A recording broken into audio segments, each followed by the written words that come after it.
Alhamdulillah, salatu wassalamu ala rasulillah. Asyhadu an la ilaha illallah, asyhadu anna Muhammadar Rasulullah sallallahu alaihi wasallam, la nabiyya ba'da, amma ba'd. Pak Kus yang terhormati, kemudian ibu-ibu ya, majlis kablu ya. Mudah-mudahan kita semua mendapatkan rahmat dari Allah Subhanahu wa taala. Kita mulai talim kita dengan sama-sama membaca basmalah. Bismillahirrahmanirrahim. Saya ingin sampaikan pelajaran dari Allah ya, dari kitab ya Allah wahyukan. Kita akan bahas surah At-Tahrim. A'udzubillahi minasyaitonir rajim. Silakan kalau ada Al-Qur'an dibuka Al-Qur'annya. Ya ayyuhan nabi lima tuharrimu ma halallahu laka tabtaghi mardata azwajik wallahu ghafurur rahim. Hai Nabi, kenapa kamu mengharamkan apa yang dihalalkan Allah bagimu untuk mencari keridhaan atau kesenangan istri-istrimu? Dan Allah itu Maha Pengampun lagi Maha Penyayang.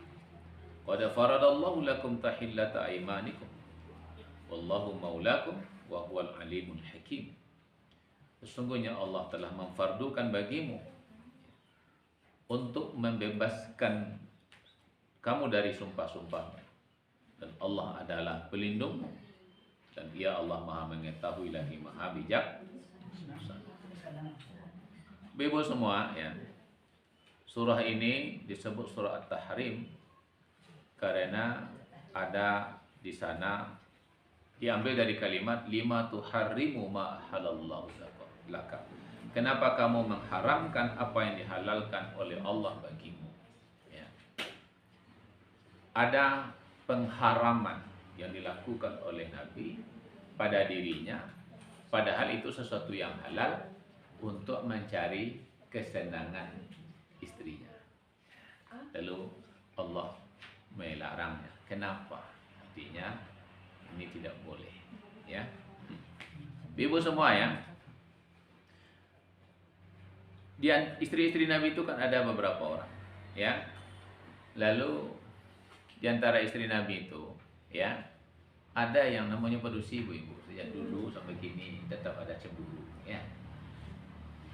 Jadi istrinya Rasulullah, di antaranya Aisyah, ya, anaknya Abu Bakar, dan Hafsah, anaknya Umar. Ini dua yang agak sensi ini. Berapa ayat turun terkait dengan dua tokoh ini ya. Non pernah minta tambah piti belanja je Nabi non dua gojo gitu ya. Sampai bapaknya Abu Bakar marah ke Aisyah dan Umar pun marah kepada anaknya Hafsah ya. Sampai pun turun ayat ya, kepada Nabi disuruh sampaikan, kalau engkau terus ya ingin bersamaku dunia akhirat, maka ya terimalah keadaanku. Tapi kalau kalian ingin mendapatkan dunia, aku berikan kepada kalian hak-hak kalian atau tuntutan kalian, tapi kita bercerai sampai di sini ya. Dua istri Nabi ini, jadi Aisyah dan Hafsah. Ya, suatu hari ya Rasulullah SAW minum madu di rumah istrinya Zainab binti Jahsy. Madu ibu tahu ya. Lalu kemudian Zainab binti Jahsy ini adalah istri beliau. Ketika Aisyah dan Hafsah mengetahui, lalu kemudian istrinya ini itu dianggap madu itu termasuk makanan terbaik oleh Rasulullah, atau makanan terbaik, makanan bagus, makanan berkualitas, makanan begini. Sekarang aja madu itu yang tidak terlalu diistimewakan ya, karena sudah kadang-kadang banyak campurannya, atau kadang madunya madu labahnya labah teranak sehingga tidak maksimal lagi. Tapi dalam Al-Quran beberapa ayat dikemukakan tentang lebah dan ditulis tentang madu di sana. Artinya madu itu sesuatu yang hebat, sesuatu yang istimewa, yang di dalamnya terkandung kelezatan, manis, bergizi ya, sangat bermanfaat bagi tubuh. Bahkan madu itu juga bisa sebagai obat. Ketika Nabi ya minum madu atau manisan itu, tercium aromanya oleh Aisyah dan Hafsah. Lalu kemudian kata Nabi kalau bahasa awaknya kira-kira kalau kamu jadi masalah lo ikut di kalian. Gitu ya. Nah, biarlah sekeko kate dan haramkan madu. Inilah kira-kira. Ya. Ya, maksud Rasulullah menyenangkan hati istrinya. Ya. Kan kadang-kadang ibu-ibuku kadang-kadang nasa ngene itu kan bisa jadi masalah gitu ya. Jadi Nabi kok mundur soalnya kok ke masalah lo dek kalian. Kau kate dan haramkan madu itu supaya jangan ada aja masalah lain, menenangkan perasaan istri-istri. Lalu sikap Nabi itu disapa oleh Allah. Ini menunjukkan sekaligus ibu-ibu, Nabi itu manusia biasa, cuma diturunkan wahyu kepadanya. Maka dalam Al-Quran itu ana basyarum mislukum, saya ini manusia semisal dengan kalian. Nabi tetap punya perasaan, ya. Dia manusia sama, ya. Istri Nabi itu manusia juga, ya. Peluang Rasulullah SAW, ya, dengan perasaannya itu membuat sesuatu yang yang kemudian Allah mengingatkannya itu ada. Kenapa? Karena memang Rasulullah itu punya perasaan. Akhirnya dengan turun ayat ini berarti ini larangan. Jadi kenapa kamu haramkan apa yang dihalalkan bagi Allah kepadamu untuk mencari kesenangan hati istri-istri? Berarti menunjukkan boleh atau tidak Bu untuk menyenangkan hati bini itu awak mengharamkan yang halal atau menghalalkan yang haram, boleh enggak Bu? Tidak boleh. Termasuk ibu-ibu pelajarannya, kok ibu-ibu banyak kondak kalau suami lalu suami mencari ya non halal haram tak obeh, pokoknya senang hati bini. Ada enggak nama dia itu? Suami-suami ada enggak nama dia itu? Aduh. Bakal suami-suami itu ada yang sampai nomor mengicu, mencilok, berjudi, bagai di samping banyak kondak ini. Karena ada nyanyinya, ba orang ba itu awak gitu ya. Uranglah, macam-macam lah. Kan ada nyanyi Minang dah. Ba urang ba itu awak, gitu ya. Jadi baca lihat ba urangnya gitu, ya. Foto orang awak nak foto lo, bonda orang awak nak bonda lo. Nah, suami awak tak mampu, dia berkata sasak dari yo dek sayang kami ni, maka tak tentu le, ya. Kadang-kadang malam lah jadi siang, siang lah jadi malam, halal lah jadi dan haram lah jadi halal kadang-kadang. Ada penelitian, tapi entah resmi tidak. Tapi aku pernah baca, ya. Pertanyaannya adalah kenapa bapak-bapak tu banyak yang korupsi? Dilakukanlah semacam penelitian dari beberapa segi. Salah satunya dari segi kebutuhan pakaian ibu-ibu. Rupanya secara natural laki-laki kok agak limo bajunya cukup ibu. Ya, limo pasang cukup. Ya bagus. Kalau ibu-ibu jadi sabu hilang gitu. Ya. Sampai tak pakai Ya benda itulah kadang-kadang. Kalau ada orangnya biru, bajunya biru, jilbabnya biru loh, tasnya biru loh, sepatunya biru loh, kadang-kadang kawat giginya biru loh gitu ya. Artinya apa ibu ya? Peluang suami-suami itu keliru ya hanya untuk menyenangkan hati istri-istri ya itu kemungkinannya besar ya, kemungkinannya besar. Nabi aja melakukan ya. Dan fitrahnya memang kondisi itu kadang-kadang untuk disenangkan ya. Laki-laki kadang-kadang ya memang tanpa sadar. Kadang-kadang Nabi aja melakukan ya. Apalagi kalau yang produksi kok di samping kadaknya banyak. Namanya apa? Penjumur. Itu penjumur. Pembudui ya. Sadar apa kondaknya budui gitu ya. Ya, baik. Wallahu ghafurur rahim. Pada ujung Allah katakan Allah Maha Pengampun lagi Maha Penyayang. Kenapa? Kenapa Allah selalu ketika membukakan atau menceritakan tentang ya dosa manusia atau kesalahan manusia, Allah menutup ayat Ghafurur Rahim, Maha Pengampun lagi Maha Penyayang. Artinya apa? peluang orang untuk mendapatkan keampunan karena kasih sayang Allah besar sekali. Maka ketika kita melakukan beberapa ayat ya terkait dengan larangan-larangan Allah, di ujungnya sering dibuat wallahu ghafurur rahim. Allah itu Maha Pengampun lagi Maha Penyayang. Agar manusia segera menyadari kekeliruan dan segera minta ampun, dan itulah bentuk kasih sayang Allah Subhanahu wa taala. Saya Bapak Ibu ya Bapak ya. Saya tiap pagi itu kan baca hadis satu di masjid ya. Suatu kali terbaca oleh saya satu hadis, Allah Subhanahu wa taala akan mengganti suatu kaum kalau kaum itu tidak buat dosa lagi. Lalu Allah akan ganti dengan kaum yang dia buat dosa, lalu Allah akan ampuni. Jadi Allah akan mengganti suatu kaum kalau kaum itu nggak buat dosa lagi gitu. Siapa gantinya? Gantinya adalah kaum yang suka buat dosa, ya lalu Allah mengampuni. Artinya apa? Kemungkinan satu kampung orang ada berdosa itu ada enggak? Tidak ada yakin. Ya dulu sampai nanti pun dah yakin. Ada kampung orang ada berdosa, yang lain ada. Cuma itu kalimat menunjukkan bahwa Allah sangat maha kasih sayang. Bahkan sebesar apapun dosa, Allah akan ampun. Kecuali satu dosa yang tak akan pernah terampun, yaitu syirik. Ibu ya, ketika manusia berbuat dosa, mohon maaf saya, ketika seseorang bersumpah, maka pada ayat yang keduanya harus dibayar apa namanya kafarat sumpah. Jadi ibu dalam Islam sumpah itu jangan sembarangan, karena tiada kafarat sumpah. Ya, kafarat artinya sumpah itu baru boleh dilanggar atau apa namanya tidak lagi mendapat akibat wah dia sumpah tuh ya kalau kafaratnya sudah dibayar. Apa kafarat sumpah itu? Diantaranya puasa 3 hari berturut-turut. Jadi kalau awak bersumpah Bu, kafaratnya berpuasa 3 hari berturut-turut. Ya. Pokoknya sumpah-sumpah kok jangan cocok.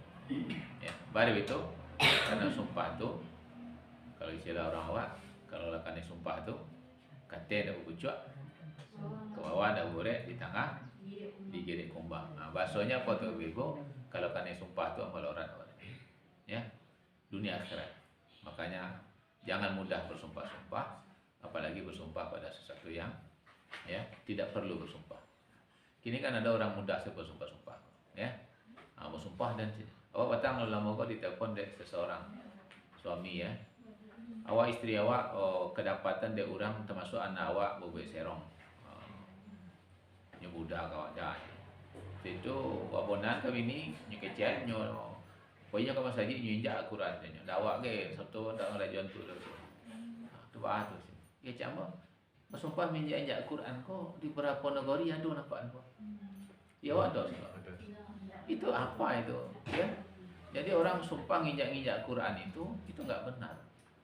Quran itu dimuliakan. Kalau bersumpah itu demi Allah. Ya. Demi Allah atau wallahi, ya, tallahi billahi. Ya. Jadi kalau bersumpah, kalau dilanggarnya ada namanya kafarat sumpah. Ya. Wa wal alimul hakim. Tunggu dulu. Wallahu maulakum. Allah pelindungmu. Ini menguatkan jiwa kita. Ibu-ibu semua ya. Kita kalau meyakini Allah melindungi kita, ibu semua ya. Ya, Allah menyatakan ya Allah pelindungmu kepada Nabi. Itu menguatkan jiwa kita. Termasuk kita kalau yakin Allah pelindung awak kuat. Allah tempat bersandar awak. Allah backing awak. Allah ya Maha kuat untuk itu. Jadi awak kalau kemudian ada semacam keyakinan kuat Allah melindungi awak, itu penguat bagi jiwa awak. Kan ada orang kadang-kadang ibu, awak dah ada backingan awak dah ada melindungi awak. Ya kalau ini ada, ini orang pakai ini banyak, ya. Maka orang-orang Islam, orang-orang beriman, ya pelindungnya adalah Allah. Maka ibu-ibu kalau kamu berorganisasi jangan dibuat pelindung Pak Wali Negara salah. Pelindung Pak RT gitu ya, Pak Lurah. Pak Lurah aja tidak bisa melindungi diri dia. Apa dia awak dilindungi? Maka mau menyarankan penasehat, pembina, ya. Itu baru benar. Kau pelindung itu cukup Allah Subhanahu wa taala. Wallahu wa huwal alimul hakim. Ya Allah Maha mengetahui lagi Maha bijaksana. Artinya apa? Ya, ketika kita melanggar sumpah, ketika kita menghalalkan sumpah itu kembali, membebaskan diri dengan denda atau dengan kafarat yang telah ditentukan, kalau kita membayar atau tidak membayar hanya Allah yang tahu. Ya. Dan Allah terhadap apa yang kita lakukan Maha mengetahui. Ya. Ibu semua, ya. Ini cerita tentang Nabi yang kemudian ya melakukan sesuatu yang diingatkan oleh Allah karena hanya untuk menyenangkan hati istri-istrinya, lalu sampai menghalalkan manisan, ada yang mengatakan madu, ya untuk kemudian ya, diingatkan itu tidak boleh dilakukan. Ya. Kalau itu Ustaz, kan menyenangkan istri, sambalnya sih kecilnya nasi. Dek menyenangkan istri saya kan sudah makan, sambalnya dek asin, tapi dek menyenangkan hati istri tidak dikasih nasi. Itu betul.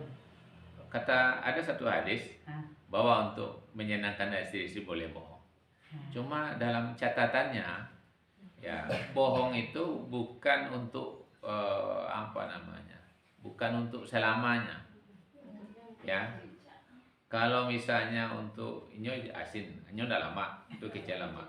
Ya, itu hanya pada situasi keadaan setelah ada waktunya nanti. Nah, itu dibenarkan. Ya. Tapi ketika itu lama dah. Lama punya kasar korang, itu enggak jadi gitu. Lama dah, lama. Ya. Cuma dari semua itu kok dah lama kok lain. Lo pengen itu lagi gitu ya. Kok dibanyakan, ya. Dibanyakan ada saatnya dibanyakan. Sebenarnya maka patang tuh ada kurang. Ya.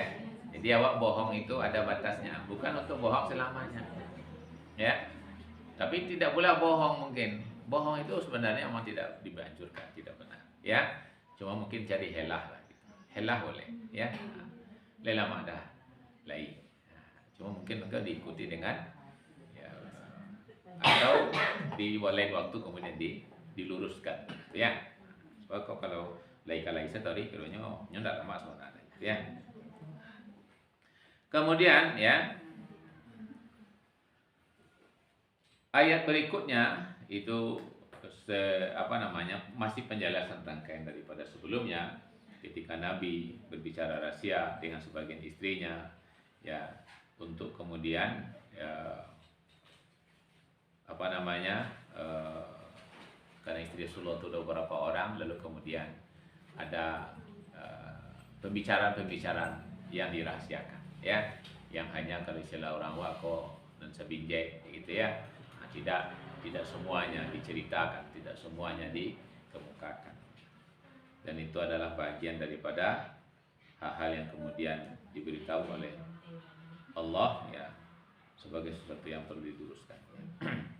Kemudian ibu semua ya,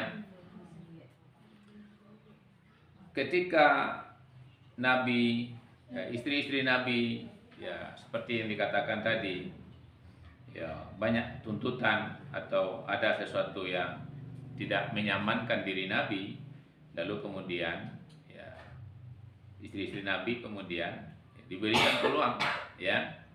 Nah, di dalam ayat 4 ini intatuba ilallah faqad sagat qulubukum ya.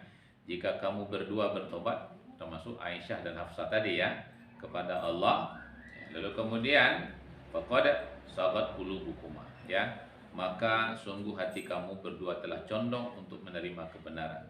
Jika kalian wa in tazahara alaihi fa inallahu wa maulahu wa jibril wa salihul mu'minin. Jika kalian justru membantu menyusahkan hati Nabi, ya maka sesungguhnya Allah ya dialah pelindung Nabi, Jibril juga, kemudian orang-orang beriman yang soleh, malaikat-malaikat juga akan menjadi penolong Nabi. Asa rabbuhu in talaqakunna, bahwa semoga saja ya Tuhannya Nabi ya intalaqakunna, apabila diceraikannya kalian berdua, ayub dilahu, bahwa dia bisa menggantinya azwajan khairan minkunna, dengan istri-istri yang lebih baik dari kalian berdua, muslimatin mu'minatin qanitatin taibatin abidatin saihatin saibatin wa abkara, yang boleh jadi diantaranya istrinya itu adalah orang yang muslim, orang yang mukmin, orang yang taat, orang yang selalu bertobat, orang yang rajin ibadah, orang yang rela dalam semangat hijrah, baik dia janda maupun dia masih muda. Ya. Artinya apa? Ya, jika kalian masih menyusahkan Nabi, Allah bisa mengganti dengan istri-istri yang lebih baik. Ya, karena memang ada ya, terberati Nabi oleh ya, karena Aisyah ini kan masih muda gitu, ya, Hafsah manja gitu, ya, dan itu membuat Nabi menjadi pikiran, ya, karena kemanjaannya atau karena ya, beberapa keinginannya membuat Nabi merasa ya, berat, ya, lalu kemudian diingatkan, ya, jika kalian tobat maka peluang tobat ada. Tapi kalau kalian masih ingin menyusahkan Nabi, ya Allah bisa saja Nabi mencarikan kalian lalu Allah ganti dengan istri-istri yang lebih baik. Di dalam ayat ini dijelaskan istri yang baik itu seperti apa. Yang pertama adalah muslimatin. Ya, istri yang baik itu harus menjadi seorang muslimah yang sempurna. Ini istri yang baik nih, Bu, ya. Untuk menjadi muslimah sempurna itu butuh proses. Maka ibu-ibu hari ini berjuang untuk jadi istri yang baik. Harapannya nanti jangan bermasalah pula dengan suaminya. Malah sudah ikut pengajian nanti bermasalah aja suaminya. Ya. Dulu tidak ada masalah. Sejak ikut pengajian bermasalah gitu. Ya, ini keliru. Lalu istri yang baik itu mukminatin, orang-orang yang benar-benar beriman. Makanya mohon maaf, tidak termasuk istri yang baik walaupun dia cantik kalau kemudian dia tidak beriman. Ini kan orang dalam ayat lain surah An-Nur diceritakan ya orang beriman budak lebih baik daripada ya seorang perempuan yang ya tidak beriman walaupun menakjubkan karena dia cantik, ya mungkin kesempurnaan ada pada fisiknya, ya, kaya segala macam, tapi kalau dia tidak beriman itu tidak lebih baik. Qanitatin, taatnya selalu. Dan ketika ada biti taatnya ke suaminya. Ketika ada bitinya tidak taat, itu nggak boleh. Ya. Ketika ada uang abang disayang, ketika tidak ada uang abang melayang. Ya. Ada melayang laki ke buat ada. Ada apa-apa ngadu kamu. Ambo dicampaknya bini ambo pak. Padang siapa campak? Ini dicampaknya banyak bini ambo tu badannya kadang. Ya. Baik ibu semua. Jadi sampai dengan ayat 5 ini adalah cerita tentang rumah tangga Rasulullah. Ya. Nah, poinnya adalah bahwa dalam dinamika rumah tangga ada saja ya kadang-kadang suami merasa berat oleh istri, istri boleh jadi ya merasa kurang tercukupi oleh suami, maka kemudian ya pada hal seperti itu harus diambil sikap seperti yang disampaikan oleh Allah, ya, jadilah istri-istri yang tetap taat ya kepada Allah, kepada suami dalam kondisi ketika suami kita berada pada jalan kebenaran dan kebaikan. Ya, jangan disusahkan hati suami kita ketika dia on the track, kalau istilah orang kemudian dia masih di posisi jalan yang lurus. Nah, walaupun mungkin keinginan-keinginan kita besar, keinginan-keinginan kita banyak, belum terpenuhi, maka kita tetap lebih memilih bersama suami kita dalam kebenaran di jalan yang benar daripada kita kemudian memilih jalan keliru, ya atau puih hati tapi kemudian kita ya, berada di jalan yang keliru. Ya, lebih baik kita memilih dalam ketaatan kepada Allah dan suami, walaupun mungkin boleh jadi ada keinginan kita belum terpenuhi. Ya, jangan gara-gara memperturian hati lalu kemudian rombak rumah tangga. Ada yang seperti itu, Bu? Banyak.